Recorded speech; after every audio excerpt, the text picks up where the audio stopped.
Selamat sore Lur, sekarang kita sudah berada di wisata baru gua yang bernama Gua Selo Arum, tempatnya di Desa Dadapan.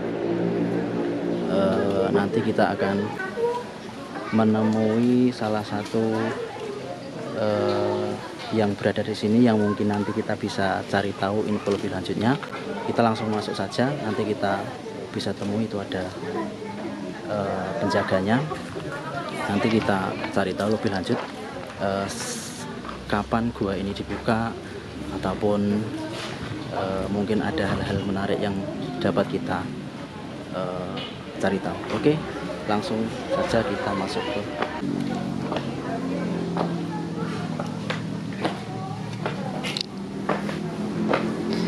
Selamat sore Mas. Ya. Mas, ini kan saya kepengen tahu tentang Gua Selo Arum nih ya. Ini kan termasuk baru berarti ya? Iya, termasuk baru. Ini baru buka Ini kan minggu ini. Oh, 2 minggu ya? Iya. Ini sebenarnya kami berdua ya. Jadi kami penasaran dengan adanya gua baru ini di Desa Dadapan. Betul ya? Di Desa Dadapan. Karena Beji ya. Iya. Karena kan sebelumnya kita pernah lewat itu di jalan raya di bawah, itu kan belum tahu. Iya. Ternyata kok di sini itu ada wisata goa. Nah ini Siap. ini kami kalau Masnya berkenan mohon diceritakan lah ini sedikit kapan gua ini ditemukan lah. Ngoten nggih, bisa nggih? Siap. Siap. Terima kasih. Kalau makaten intinya kalau dari segi penemuan ya Mas ya. Iya. Dari segi penemuan Gua Selo Arum ini sebenarnya kisahnya sudah lama. Dari cerita masyarakat bahwasanya di wilayah sini itu ada tempat pertapan, tapi belum diketahui bahwasanya di daerah sini ini ada gua atau song gitu kan. Kalau cuma cerita masyarakat ada tempat pertapan begitu kan. Oh gitu kan. Di awal tahun 2012 sampai 2013 kan di daerah kita ada pelebaran jalan. Itu dari Jalan Pacitan Solo. JLS deh. Bukan JLS, yang JLS kan tutup. Oh iya. Berarti jalan di bawah ya Mas ya. Jalan utama Pacitan. Oke. Jalan lama. Oke. Itu yang di belakang di ujung goa sini itu kena bucket atau alat berat dalam istilah pelebaran jalan. Oh iya. Kan? Di tahun 2013 itu ya kemarin juga ada yang memang pertama kali masuk ke sini operator alat beratnya yang membuktikan sendiri bahwa dia merasa mungkin dialah yang pertama untuk meneliti atau masuk ke dalam gua sini dengan Mas Rizky namanya operator alat beratnya itu. Nah baru di tahun 2013 itu pun juga Mas Rizky itu katanya udah bilang atau istilah menginformasikan kepada warga setempat yang ada di dusun Beji sini bahwasanya di sini itu ada tempat gua yang kiranya bisa dikunjungi ataupun bisa dibuka untuk wisata. Oh gitu. Tapi di tahun segitu kan dulu untuk pengembangan wisata itu kan masih istilahnya sangat minim, susah untuk kita berkembang dalam dunia pariwisata gitu kan, walaupun kita terkenal dengan Pacitan Kota 1001 Gua atau gimana pun gitu. Nah, dari situ barulah kami di tahun 2018 itu waktu pembukaan tempat wahana itu kami kelola swasta yang dulunya dengan nama Pacitan Indah yang sekarang jadi namanya Beji Park gitu. Oh kami itu kelola. Satu manajemen berarti. Satu manajemen dengan Gua Selo Arum. Oke Mas, bisa sambil jalan mungkin. Kalau dari segi nama Gua Selo Arum sebenarnya dulu kami mengambil nama Kasebutan Tenger ada lumut yang ada di sini Mas. Karena akses masuk dulu kan lewat sini nih. Ini akses masuk pertama. Di sini ketimbun sama tanah ya, Mas. Oh, gitu. Iya. Ketimbun sama tanah di sini. Akses masuk pertamanya ke sini. Pas waktu kami pengerjaan pertama kami menjumpai lumut di bebatuan ini. Salah satunya di sini. Sama satu ini sampai ke sana itu berlumut. Lumut itu kami turutlah kata orang Jawa, diurut itu menghasilkan aroma arum gitu. Sama ada genangan air di sini waktu kami cangkul pertama mengalirnya itu ya memang bau aroma arum wangi gitu. Iya. Itu dengan Kasebutan Tenger sampai sekarang menjadi nama Gua Selo Arum. Oke. Kan pekerjaan ini kami mulai di bulan Januari tanggal 14 tahun 2022 ini. Kami berjumpa 25 orang pekerja untuk penggalian tanah, Mas. Untuk penggalian tanah di sini. Tinggi tanah itu kalau di sini 120, kalau di depan itu 2,20 meter. Itu bedanya di situ. Berarti ini memang ketimbun tanah. Ini ketimbun tanah. Ada juga peninggalan-peninggalan yang ada di dalam bawah sini yang memang kami masih simpan, itu ya memang masih alami peninggalan, itu juga masih ada. Nah, ini salah satunya peninggalan waktu pertama kami survei juga sudah ada di sini. Oh, ini memang letaknya di sini Mas ya? Juga ada di sini, Mas. Oke. Oh iya. Siap. Lanjut. Ini saya yang pertama itu bentuknya tadi seperti apa Mas ya? Kayak wadah gitu apa? Iya, kalau itu bisa jadi tempat penerangan, bisa jadi juga tempat untuk tempat kayak apa? Dupa atau apa? Oh ini lagi. Oh gitu. Berarti Mas ya, kira-kira dulu itu memang pernah ada yang pernah masuk ya? Ada yang pernah masuk, memang ada yang pernah tinggal di sini gitu kan.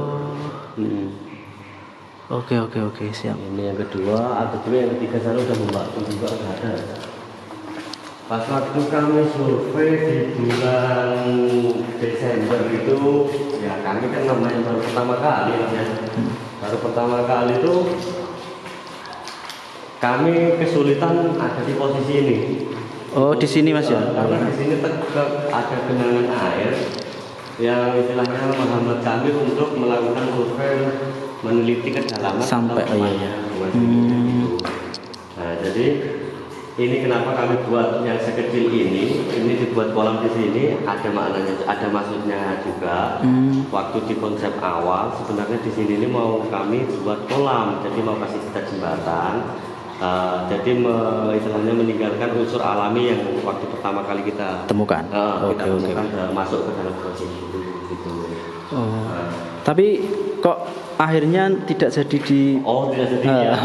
Bener-bener ya, ini belum selesai juga ya.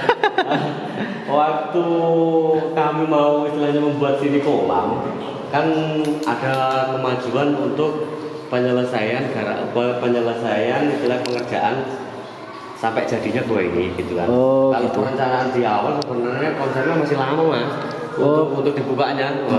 Jadi dimajuin untuk dibuka di hari raya ini kan gitu. Berarti memang karena deadline-nya itu dimajukan. Deadline-nya dimajukan gitu. Kami konsultasi sama tukang itu katanya memakan waktu lebih dari 20 hari pengerjaan kalau pembuatan kolam sama jembatan kan gitu kan. Oke. Nah, ini ya kemungkinan besar di waktu ke depan masih ada pengembangan itu masih ada pengembangan siap. di sini karena kalau pembangunan ini bukan pembangunan yang namanya pembukaan dan pengerjaan gua Selo Arum ini baru selesai 65 sampai 75%. Sisanya gitu. Masih banyak lagi ya. Berarti masih sarana tempat santai di luar belum itu. Tempat santai musola sama apa yang di atas ini juga belum digali. Berarti ke depan memang masih ada kelanjutan ya. Oke, siap. Kalau yang di atas ini dulu kami sebutakan dengan cerita yang petua Jawa kami datangan kemari. Ini tempat petilasan ya, kayak istilahnya sajadah ataupun kayak semacam apa ya? Kalau orang bilang alas gitu kan, alas untuk tempat pertapa atau bukan pertama yang sudah membatu. Ini batunya tipis-tipis ini yang sudah membatu kayak seolah-olah ada. Kalau mau nengok lewat bisa kita naik ya, ini bisa melihat lewat sini. Kayak ini banyak koyon tuh dia. Kalau kita sebut stalaktit sih bukan kayak seolah-olah dulunya tuh kayak alas gitu ya, buat alas gitu. Nah, salah satunya itu. Memang ada membatu. Tipis banget. Oke.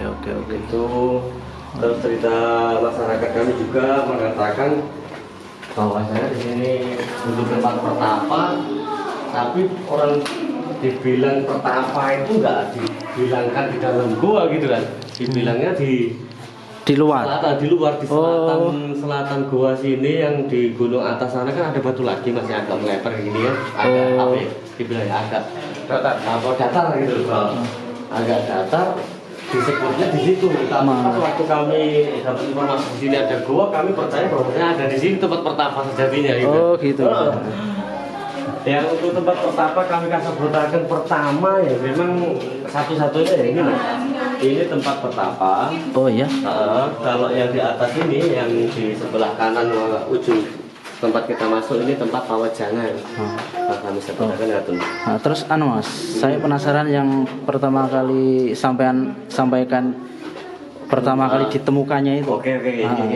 Ini kan sudah mentok berarti mas. Sudah mentok. Ini tempat hanya khusus untuk bertapa. Memang kami disebutkan makanan. Oke. Oke, nanti kita lihat. Pertama kali kami ditemukan ya sini.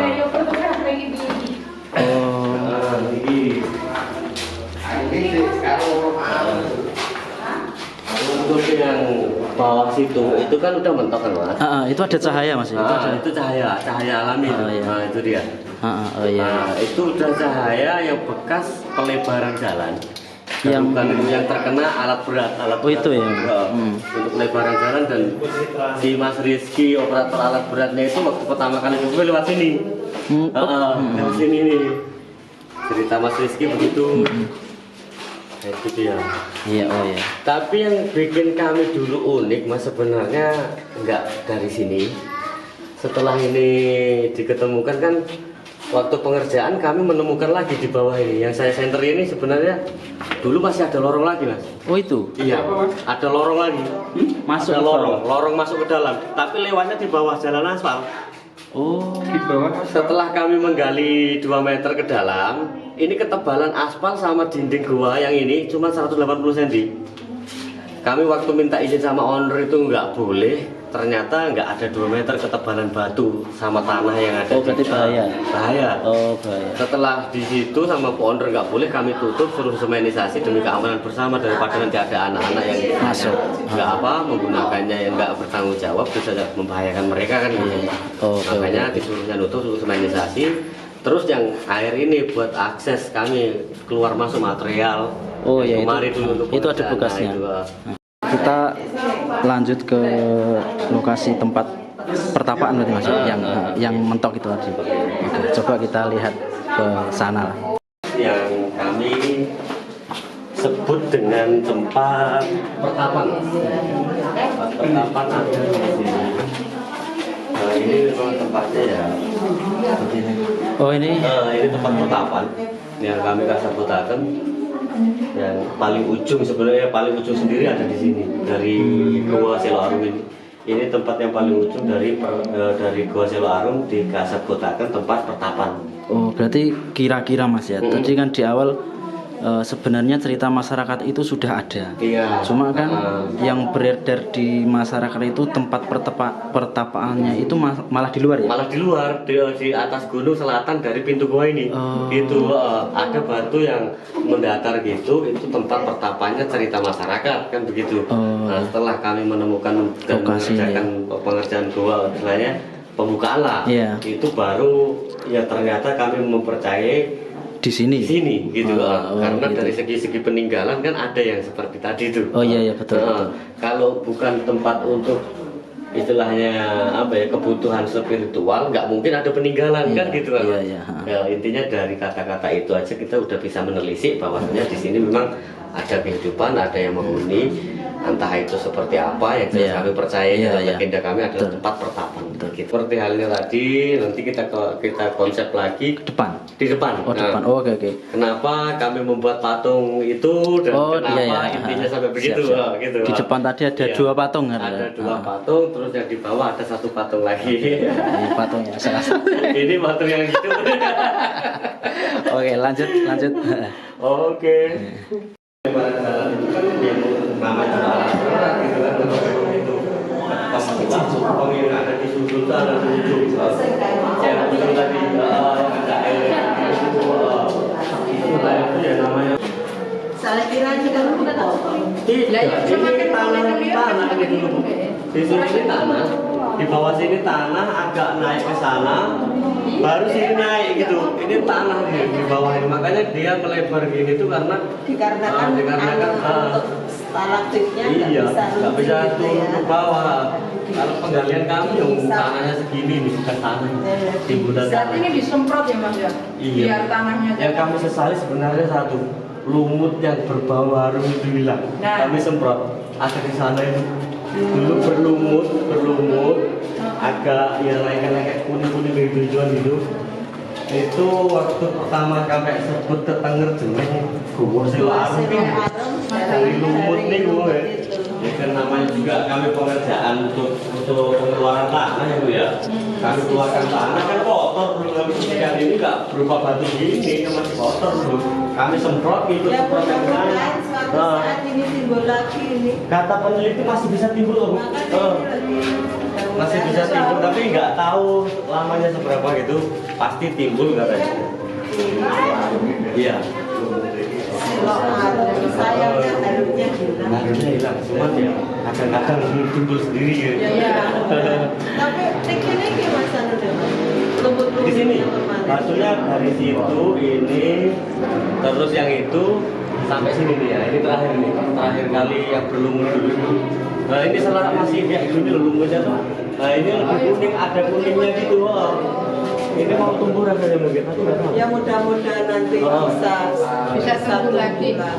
Tapi kalau dipegang terus ya nggak mungkin. Iya. Tapi juga kita kan udah nggak nyampe. Iya betul Bu, karena dulu kan rendah banget. Karena akses masuk pertama kan ini. Ini akses masuk pertama, tangan kami pertama kali megang batu itu ini. Batu ini baru kemari yang agak rendah kan. Ulas ke konsep di awal di depan ini salah satunya kenapa kami sebenarnya mengambil konsep Anoman, ada prasasti patung Anoman di bawah sana, sama di sini ada dua patung yang itu Sabdo Palon, yang ini Noyo Kinggong. Nah, kami konsep di awal adalah cerita Ramayana sebenarnya, belum menggali ke cerita dari legenda penemuan yang ada di dalam kan gitu kan, cerita penemuan yang ada di dalam itu. Gua ini tertutup sama batu Mas. Salah satunya ada di halaman itu batu yang menutup gua ini. Yang di depan itu Mas? Iya, sampai istilahnya kami membuat konsep dengan adanya patung Anoman itu seperti halnya kisah Ramayana. Itu si Subali sama si Sugriwa kan saudara. Inspirasinya ya? Iya, inspirasinya dari situ sebenarnya, hanya konsep dari cerita Ramayana. Ternyata dari peninggalan yang ada di dalam itu waktu diteliti ada kaitannya dengan kerajaan antaranya Majapahit sama Mataram kan gitu. Ya ini masih diteliti prosesnya. Kalau di konsep awal kami memang ada banyak cerita, ada banyak keunikan yang ada di dalam Gua Selo Arum atau yang ada di wahana Gua Selo Arum sini. Itu batu itu yang menutup salah satunya, padahal itu yang nggak terlalu besar lah dibandingkan dengan batu yang kami timbun di bawah pohon palem itu Mas. Warung. Ya. Itu lebih besar lagi daripada batu itu. Ya, anehnya batu ini itu dua alat berat untuk menarik nggak mau pergi dulu, cuman golang-goling sini aja sama orang disuruhnya sampai situ aja. Nah itu. Setelah itu ya kami konsep kejawen ini ya namanya si Sabdo Palon sama Noyo Kinggong kan ya cerita rakyat orang Jawa kan sudah ada kan gitu kan ya dari kayak pewayangan kayak apa memang udah ada ceritanya ya, kami sematkan istilahnya buat prasasti di sini. Siap. Seperti halnya tangga, Mas sudah menghitung atau belum? Tangga yang kita lewati tadi ya, pas itu masuk. Tangga kemerdekaan tuh Mas. Ya, yang bawah tadi itu yang sampai bordes pertama itu 17. Yang dari bordes pertama ke bordes kedua itu 8. Yang dari kedua sampai ujung sini sampai atas itu 45. Berarti Mas ya, seperti itu monumen Jenderal Sudirman yang di Pakis ya. Jenderal Sudirman kan dibalik 45, 8 baru 17. Ini dari dulu 8 baru 45 ya gitu. Oke. Siap. Ada banyak keunikan sebenarnya Mas yang bisa diulas untuk wahana sini. Oh gitu ya. Iya. Ini rencana ke depan Mas, ini masih ada pengembangan lagi? Banyak Mas, pengembangannya musola satu pertama, terus kamar mandi di atas juga belum. Kayak di dalam tadi yang kolam sama jembatan juga belum. Terus kalau di luar untuk tempat santai itu masih ada lagi. Untuk jalan istilahnya adventure trip. Oh rencana itu? Nah, adventure trip dari Goa sampai ke Beji itu juga udah ada istilahnya wacana. Jadi ya masih banyak pengembangannya. Kira-kira kalau dihitung dari ke situ ke semua pengerjaan Goa ini baru 55, enggak nyampe 75%. Tapi kalau dari segi wahana untuk tempat santai itu udah 75% lah gitu. Istilahnya mengerjakan yang udah jadi sini. Sementara seperti itu teman-teman, nanti untuk update lebih lanjutnya kita bisa tunggu terkait dengan keluarnya apa ya cerita-cerita yang sempat beredar sebelumnya. Itu ada Brawijaya itu ya. Nanti kita tunggu biar lebih valid lah. Oke, terima kasih Mas. Terima kasih, semoga objek wisata ini bisa lebih maju. Oke Lur, itu tadilah perjalanan kita ke dalam Gua Selok Arum. Tadi sudah dijelaskan oleh Mas Didik selaku pemandu wisata yang ada di Gua Selok Arum. Jadi terima kasih untuk kalian yang sudah mengikuti perjalanan kita dari awal sampai selesai. Terima kasih kami sampaikan dan sampai jumpa di video-video kita selanjutnya.